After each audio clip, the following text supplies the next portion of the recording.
Note this to the audience, to everybody watching. You might hate my guts. That's fair enough. I get that. I'm not the most likable man. I understand that too.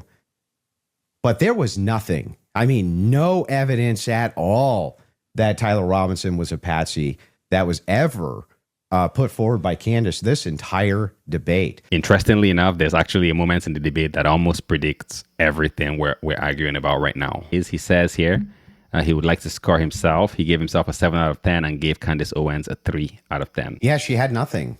Just nothing. For all of her claims of patsy, nothing. She didn't have a single claim. She didn't have a single solid piece of evidence. She had no positive evidence Israel's involved in anything. No positive evidence that France is involved in anything. No positive evidence TPUSA is involved in anything. No positive evidence that Erica Kirk is involved in anything. When I ask her about her claims about Erica Kirk, it's just funning. It's just funning, Or, I do think that she needs to sit down and ask some questions, or answer some questions. But you know what? I don't even know if she has. Maybe she has. I have no idea. Yes, I'm going to have an official timeline with unconfirmed evidence. That's just fine. Hey, it's hearsay. If that's good enough for the state, it's good enough for me. But my biggest problem with the state is that they're admitting all this hearsay. She's a contradiction machine. On top of all of this, the thing that I wanted to get out of this more than anything else was to just demonstrate one thing. Yes, it's true. I'm not perfect on the case. I'm not going to ever pretend that I am, and never did. But what has been made very clear to me is that there's nobody with an alternative theory that has any evidence for it at all. None. Zero. And the continuous kind of expression, we're running an investigation.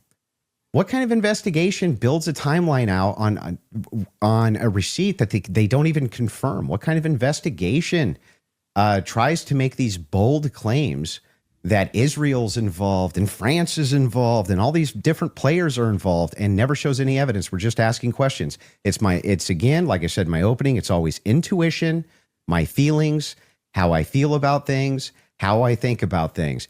Andrew, how many times did you hear this today? Andrew, you can't tell me how I'm supposed to think. Yeah, nobody's trying to tell you how to think. But you should rationally come to your conclusions based on evidence and facts. And the truth is that 90% of what you're saying is simply intuition based. It came to me in a dream. It's intuition. Almost none of it has any evidence at all. Just, I'm skeptical because these people over here. But buddy, I get it that you didn't know even one charge, but I feel like I see Turning Point US, they could have perhaps brought like a better representative, someone that cares about the case. I'm not even saying that Andrew is not a bright guy. He's a very bright guy.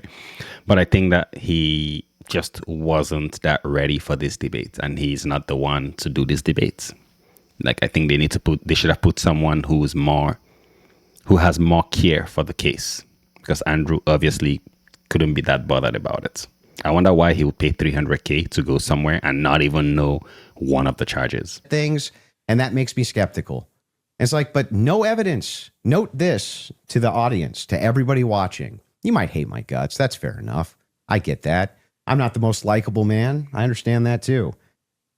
But there was nothing. No evidence at all that Tyler Robinson was a patsy that was ever put forward by Candace this entire debate.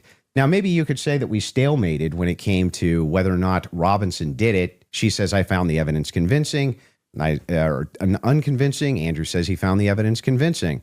Okay, fair enough. Maybe you can't do too much about that, but there was nothing. She had nothing for Robinson being a patsy, nothing for any of her conspiracies, nada, zero, zilch, and yeah. So if you have a debate and then you have to concede on a stalemate on something, that is not looking good, to be honest. Because if you hear Candace, she was pretty clear on who won. So I don't know. Do you guys agree with that? Those of you who watch the debates, do you agree? Do you disagree? Do you think that the fact that he didn't give himself higher than 7 shows that he even knew that he didn't perform that well as well? Let's talk about it in the chat, guys.